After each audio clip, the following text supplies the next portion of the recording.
राधे राधे। आशा करती हूँ कि आप सभी लोग खुश होंगे, स्वस्थ होंगे, मस्त होंगे। श्री शिवाय नमस्तुभ्यम। ओम नमः शिवाय। आज मैं आप लोगों को कथा सुनाने जा रही हूँ, बुद्ध प्रदोष व्रत कथा। जैसा कि हम सभी लोग जानते हैं, प्रदोष व्रत भगवान शंकर को समर्पित होता है और इस दिन प्रदोष के दिन भगवान शंकर का व्रत रखा जाता है। प्रदोष के दिन प्रदोष काल में ही शाम के समय में, प्रदोष काल के समय में 5:30 से 7:30 के बीच में यह शुभ मुहूर्त होता है भगवान शंकर की पूजा करने की, अभिषेक करने की, कथा सुनने की और आरती करके प्रसाद लेकर के शिवालय से अपने घर को आने का सबसे शुभ मुहूर्त यही होता है, भगवान शिव की आराधना करने का। जो कोई भी प्रदोष व्रत को धारण करते हैं उन्हें शिवालय में जाकर के, जो कि आपके घर के आसपास कोई भी शिवालय हो, तो उस शिवालय में जाकर के प्रदोष काल में भगवान शंकर का जल अभिषेक करके, धूप दीप नैवेद्य भोग लगा करके, फूल माला चढ़ा करके कथा को सुनना चाहिए। उसके बाद आरती करनी चाहिए। भगवान शंकर से क्षमा प्रार्थना करके, भोले बाबा से अपने दिल की बात कह करके शिवालय से अपने घर आना चाहिए। अपने हाथ में पुष्प और अक्षत ले लें और कथा का रसपान करें। आज मैं आप लोगों को कथा सुनाने जा रही हूँ, बुद्ध प्रदोष व्रत कथा। अब मैं कथा सुनाने जा रही हूँ। अपने हाथ में पुष्प और अक्षत अवश्य ले लें। एक समय एक व्यक्ति अपनी पत्नी को विदा कराने के लिए अपने ससुराल गया।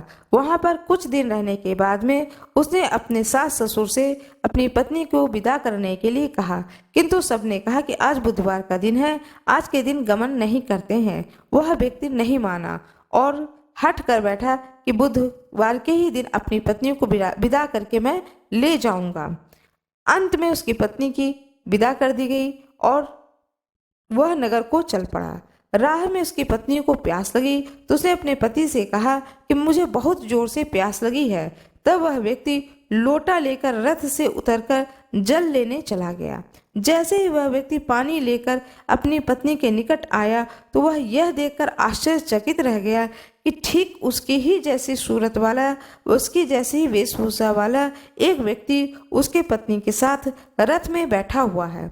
उसको अत्यंत क्रोध आया और उसने कहा कि तू कौन है जो मेरी पत्नी के निकट कैसे बैठा है। दूसरा व्यक्ति बोला, यह मेरी पत्नी है, मैं अभी अभी ससुराल से विदा कराकर ला रहा हूँ। वे दोनों व्यक्ति आपस में झगड़ने लगे। तभी राज्य के सिपाही आए और जो व्यक्ति लोटा लेकर जल लेने गया था उस व्यक्ति को पकड़ लिया और कहा कि चलो अब इसको नगर में राजा के समक्ष ले चलते हैं। साथ ही स्त्री से भी पूछा गया कि तुम बताओ तुम्हारा असली पति कौन है।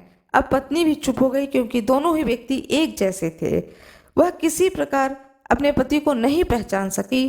तब वह पत्नी, वह स्त्री बुधवार भगवान को याद करने लगी, गणेश भगवान को याद करने लगी।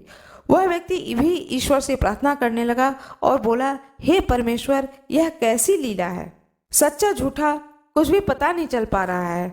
तभी आकाशवाणी हुई कि हे मूर्ख, आज बुधवार के दिन तुझे गमन नहीं करना था, तूने किसी की बात की नहीं मानी। यह सब लीला बुद्ध देव भगवान की है। उस व्यक्ति ने बुद्ध देव से प्रार्थना करी और अपनी गलती के लिए क्षमा मांगी। तब बुद्ध देव जी अंतर्ध्यान हो गए और वह अपनी स्त्री को लेकर घर आया तथा बुधवार का व्रत वे दोनों पति पत्नी नियम पूर्वक करने लगे।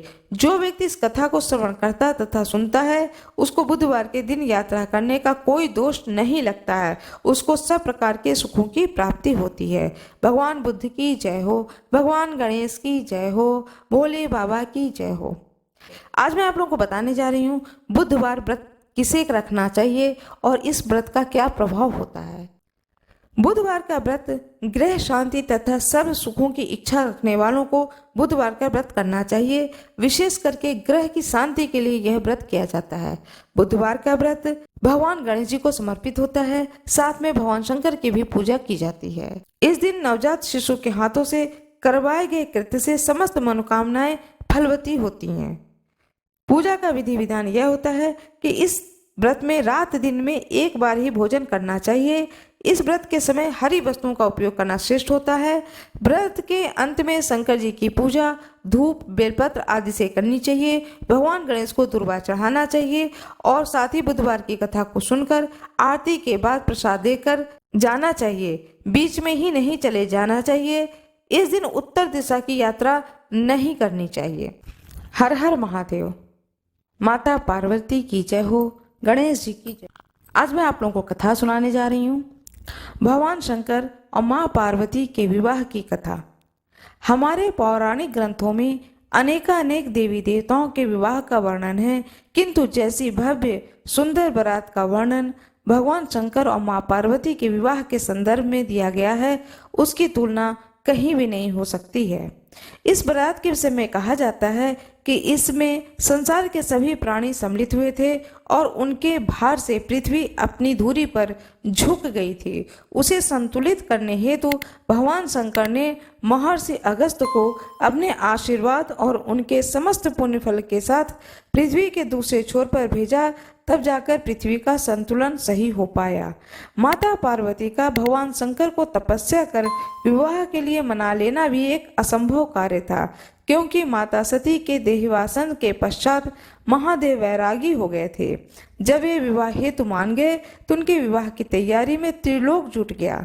भोलेनाथ ही एकमात्र ऐसे देव हैं जो देव, दैत्य, मानव, दानव, असुर, राक्षस, गंधर्व, नाग, किन्नर, यक्ष, भूत, प्रेत, पिशाच, बैताल, डाकनी, शाकनी, यातुदान, ब्रह्म राक्षस और इसके अतिरिक्त भी समस्त जातियों के लिए पूज्य हैं।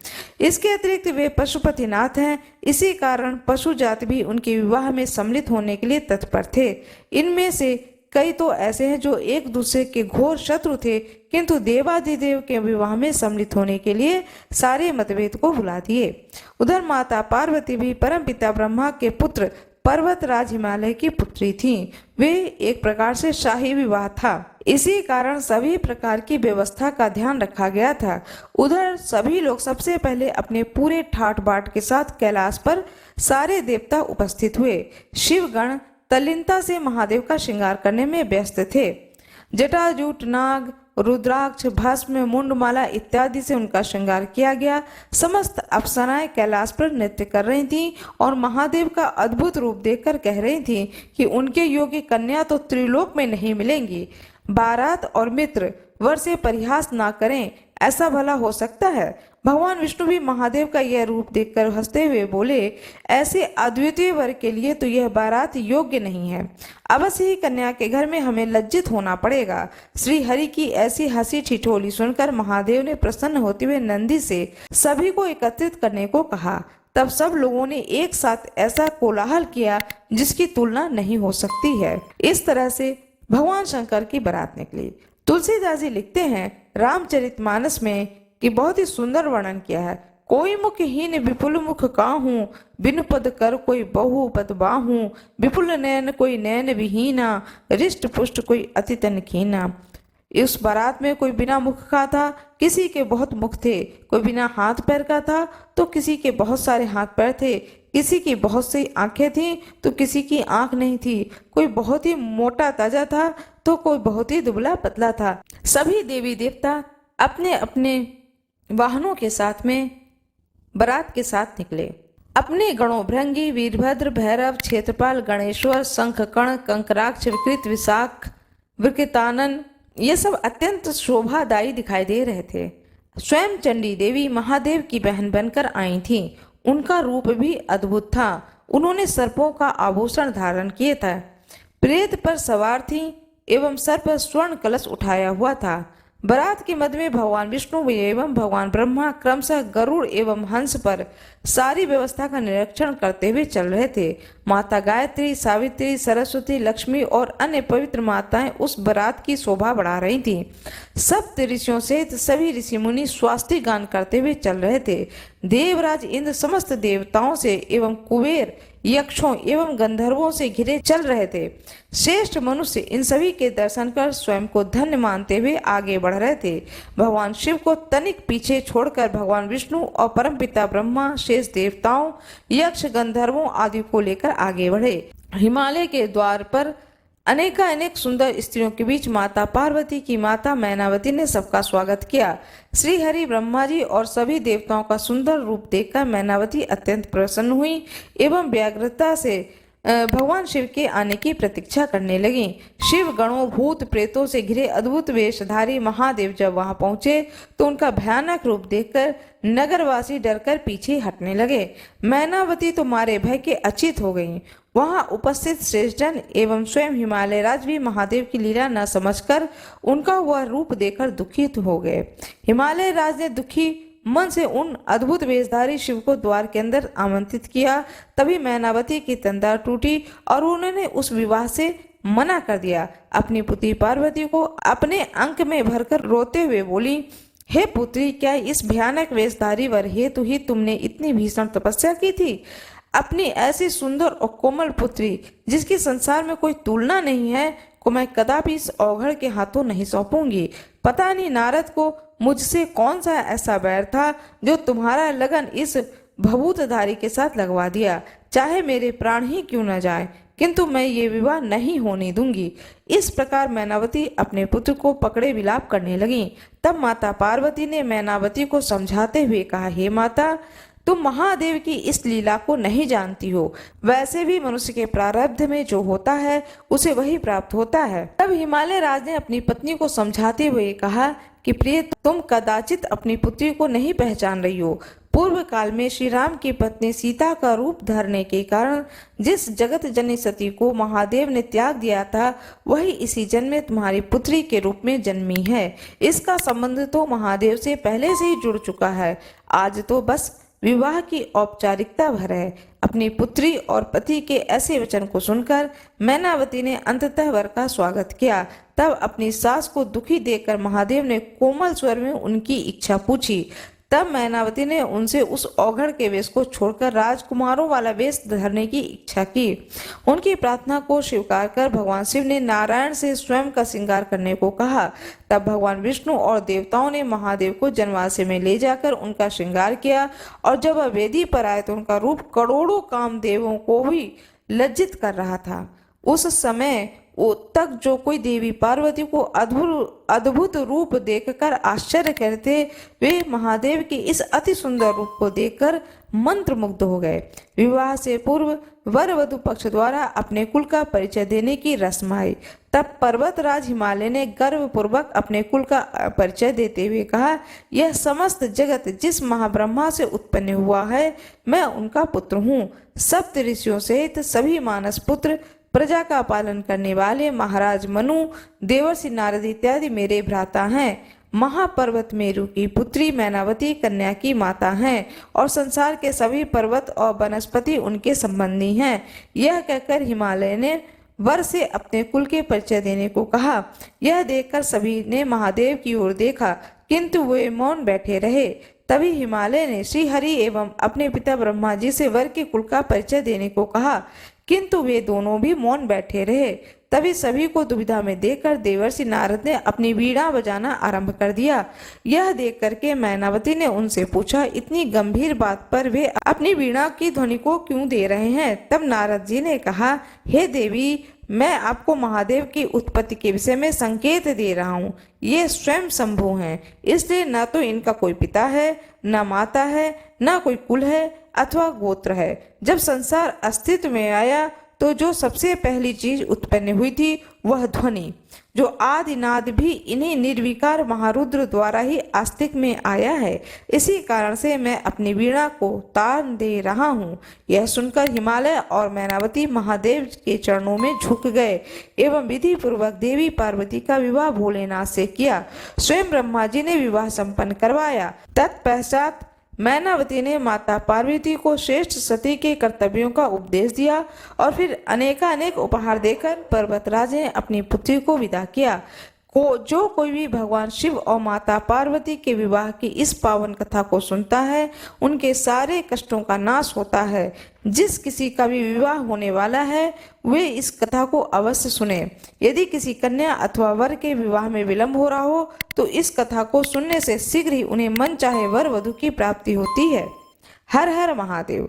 बाबा भोलेनाथ की जय, माता पार्वती की जय, भगवान गणेश की जय, भगवान विष्णु की जय, सभी देवी देवताओं की जय, ऋषि गणों की जय। आज मैं आप लोगों को बताने जा रही हूँ प्रदोष व्रत के बारे में। बहुत लोग एकादशी का व्रत करते हैं और बहुत लोग प्रदोष का व्रत करते हैं। प्रदोष का व्रत भगवान शंकर को समर्पित होता है और एकादशी व्रत भगवान विष्णु को समर्पित होता है। प्रदोष व्रत भी महीने में 2 बार आता है, एक शुक्ल पक्ष में, एक कृष्ण पक्ष में।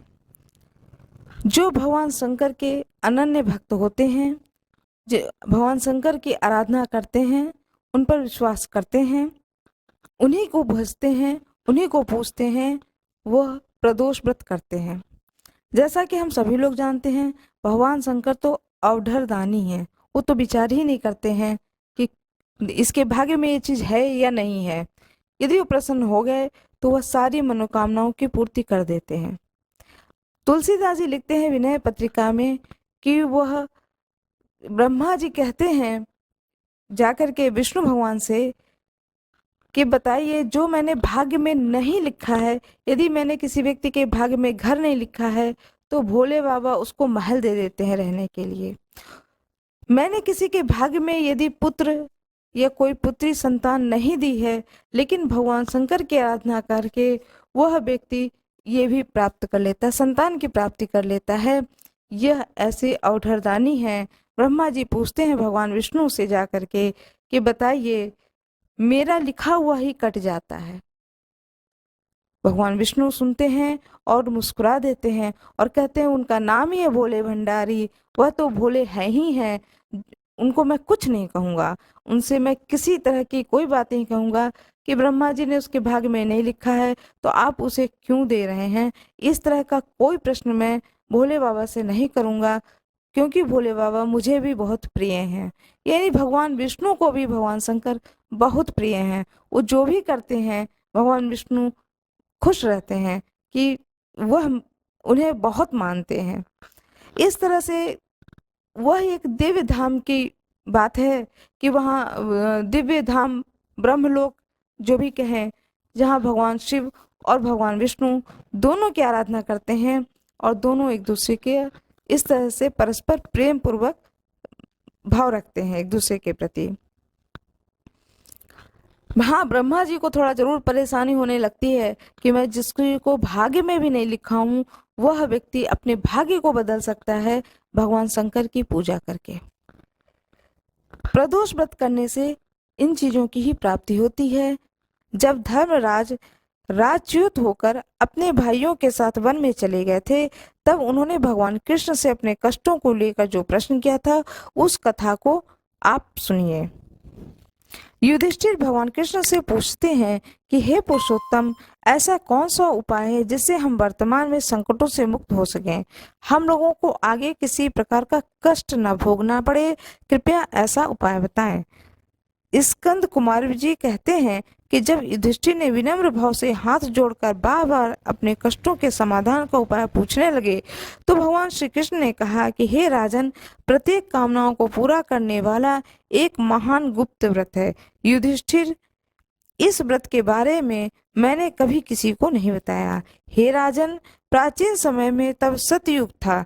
तब पर्वतराज हिमांचल की कन्या पार्वती ने शंकर जी को पति रूप में पाने के लिए घने वन में जाकर कठोर तपस्या की, लेकिन भगवान शिव प्रसन्न नहीं हुए। तब पार्वती जी ने गणेश जी का स्मरण किया। गणेश जी उसी क्षण प्रकट हो गए, जिसे देखकर पार्वती जी ने पूछा कि मैंने कठोर, दुर्लभ और लोमहर्षक तपस्या की, लेकिन भगवान शिव को प्राप्त न कर सकी। कृपया करके आप मुझे अपने कष्ट विनाशक दिव्य व्रत, जिसे नारद जी ने कहा है, उसके महत्व के बारे में बताइए। पार्वती जी की बात सुनकर गणेश जी उस कष्टनाशक शुभदायक व्रत का वर्णन करने लगे। गणेश जी ने कहा, अत्यंत पुण्यकारी और समस्त कष्टनाशक व्रत को कीजिए, इससे आपकी सारी मनोकामनाएं पूर्ण होंगी और जो व्यक्ति इस व्रत को करेगा उसे सफलता जरूर मिलेगी। श्रावण मास के कृष्ण पक्ष की चतुर्थी तिथि की रात में चंद्रदेव का पूजन करना चाहिए। उस दिन मन में संकल्प लेना चाहिए कि जब तक चंद्रोदय नहीं होगा तब तक मैं भोजन नहीं करूंगी, अतः निराहार रहूंगी। पहले गणेश पूजन करके ही भोजन करूंगी। इसके बाद सफेद तिल के जल से स्नान करना चाहिए। फिर मेरे पूजन करने के बाद में अपनी सामर्थ्य के अनुसार सोना, चांदी, तांबा, मिट्टी के कलश में जल भरकर उस पर गणेश जी की प्रतिमा स्थापित करनी चाहिए। मूर्ति को कलश पर पहले एक वस्त्र बिछाएं, उसके ऊपर अष्टदल कमल बनाए की आकृति बनाएं और फिर उस मूर्ति को वहां पर स्थापित कर दें और इसके बाद षोडश उपचार विधि से पूजन करें। प्रतिमा का ध्यान करते हुए कहें, हे लंबोदर, हे चार भुजा वाले, हे तीन नेत्र वाले, लाल रंग वाले, हे नील वर्ण वाले, शोभा के भंडारा, प्रसन्न मुख वाले गणेश जी, मैं आपका ध्यान करता हूँ या करती हूँ। हे गजानन, मैं आपका आवाहन करती हूँ। हे विघ्नराज, मैं आपको प्रणाम करती हूँ और यह आसन मैं आपको दे रही हूँ, कृपया इसे ग्रहण करें। इसके बाद कहें, हे लंबोदर, यह आपके लिए पाद्य है।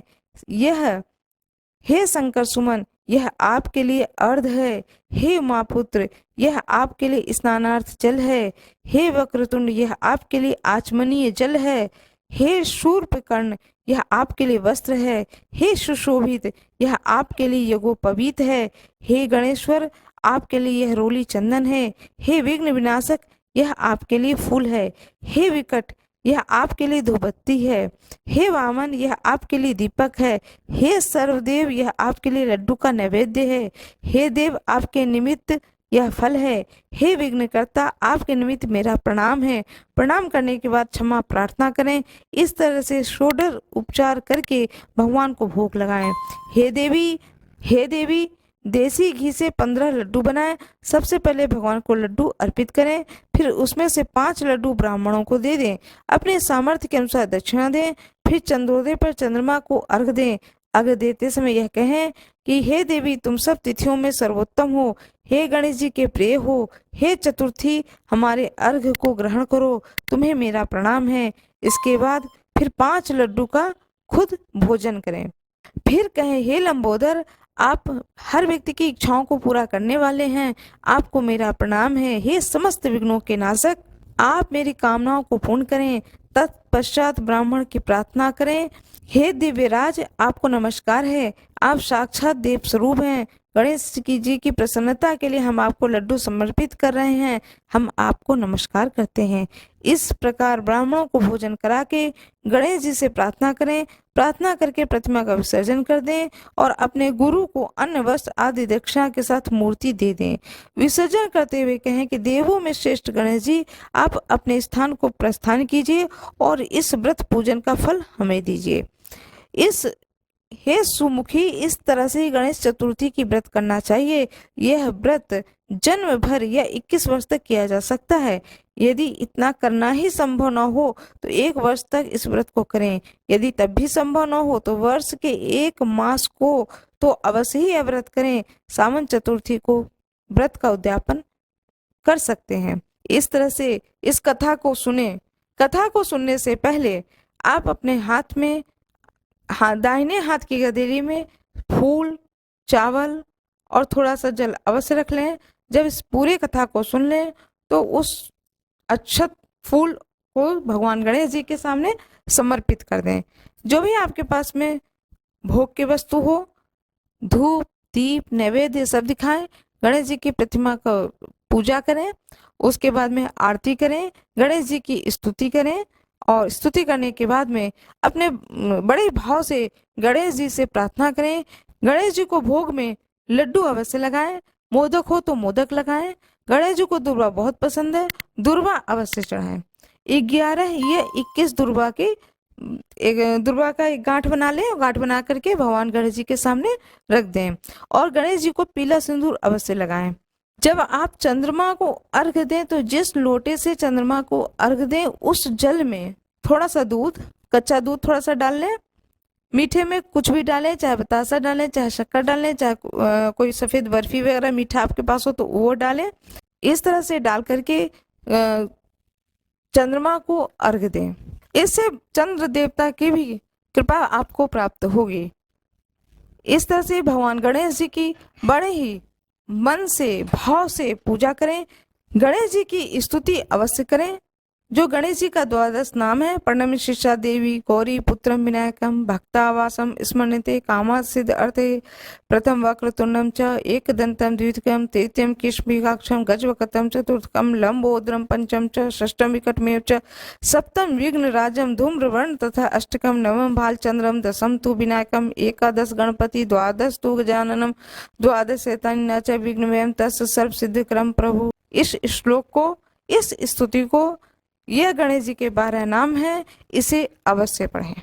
इन 12 नामों को पढ़ने से गणेश जी बहुत ही प्रसन्न होते हैं और धन, संपत्ति, आयु, व्यापार में हानि हो रहा है तो वह भी दूर होता है और सारे विघ्न को भगवान गणेश जी दूर करते हैं और सारे कार्य बनने लगते हैं। सबका मंगल हो। इस स्तुति को जरूर पढ़ें। कुमकुम चंदन लेपित लिंगम अष्टदरिद्र विनाशक लिंगम तत्प्रणमामि सदा शिवलिंगम तत्प्रणमामि सदा शिवलिंगम। श्री शिवाय नमस्तोभ्यम। एक नगर में एक ब्राह्मणी रहती थी। उसके पति का स्वर्गवास हो गया था। उसका अब कोई आश्रयदाता नहीं था, इसलिए प्रातः होते ही वह अपने पुत्र के साथ भीख मांगने निकल पड़ती थी। भिक्षाटन से वह स्वयं वह पुत्र का पेट पालती थी। एक दिन ब्राह्मणी घर लौट रही थी तो उसे एक लड़का घायल अवस्था में कराहता हुआ मिला। ब्राह्मणी दयावश उसे अपने घर ले आई। वह लड़का विदर्भ का राजकुमार था। शत्रु सैनिकों ने उसके राज्य पर आक्रमण करके उसके पिता को बंदी बना लिया था और राज्य पर नियंत्रण कर लिया था, इसलिए वह राजकुमार इधर उधर भटक रहा था। राजकुमार ब्राह्मण पुत्र के साथ ब्राह्मणी के घर में रहने लगा। तभी एक दिन अंशुमति नामक एक गंधर्व कन्या ने उस राजकुमार को देखा तो वह उस पर मोहित हो गई। अगले दिन अंशुमति अपने माता पिता को राजकुमार से मिलाने लाई। उन्हें भी राजकुमार पसंद आ गया। कुछ दिनों के बाद अंशुमति के माता पिता को शंकर भगवान ने स्वप्न में आदेश दिया कि राजकुमार और अंशुमति का विवाह करा दिया जाए। उन्होंने जैसा कहा वैसा ही अंशुमति के माता पिता ने किया। ब्राह्मणी प्रदोष व्रत करती थी। उस व्रत के प्रभाव से गंधर्व राज की सेना की सहायता से राजकुमार ने विदर्भ से शत्रुओं को खदेड़ दिया और पिता के राज्य को पुनः प्राप्त किया और आनंद पूर्वक रहने लगा। राजकुमार ने ब्राह्मण पुत्र को अपना प्रधानमंत्री बनाया। ब्राह्मणी के प्रदोष व्रत के महात्म्य से जैसे राजकुमार और ब्राह्मण पुत्र दोनों ही के दिन फिरे, वैसे ही भगवान शंकर अपने दूसरे भक्तों के दिन भी फेरते हैं। भोलेनाथ के अभिषेक, रुद्राभिषेक और श्रृंगार का विशेष महत्व है। इस दिन सच्चे मन से भोलेनाथ की पूजा करने से मनोवांछित फल की प्राप्ति होती है। कोई भी लड़का या लड़की अपने शादी विवाह में जो भी अड़चने आ रही हैं अथवा संतान प्राप्ति की इच्छा से इस दिन पंचगव्य से महादेव का अभिषेक करना चाहिए। वहीं ऐसे जातक जिन्हें लक्ष्मी जी की प्राप्ति और कैरियर में सफलता की कामना हो, उन्हें दूध से अभिषेक करने के बाद शिव जी पर फूलों की माला अर्पित करनी चाहिए। मान्यता है कि ऐसा करने से भोलेनाथ अत्यंत प्रसन्न होते हैं और मनोकामना की पूर्ति करते हैं। हर हर महादेव। ओम नमः शिवाय। भगवान गणेश की जय हो, भोले बाबा की जय हो, माता पार्वती की जय हो। हर हर महादेव। मेरा ये वीडियो कैसा लगा कमेंट बॉक्स में अवश्य बताएं। कमेंट बॉक्स में हर हर महादेव अवश्य लिख दें। कृपया चैनल को लाइक कर दें, सब्सक्राइब कर दें, बेल आइकन दबाना ना भूलें। धन्यवाद।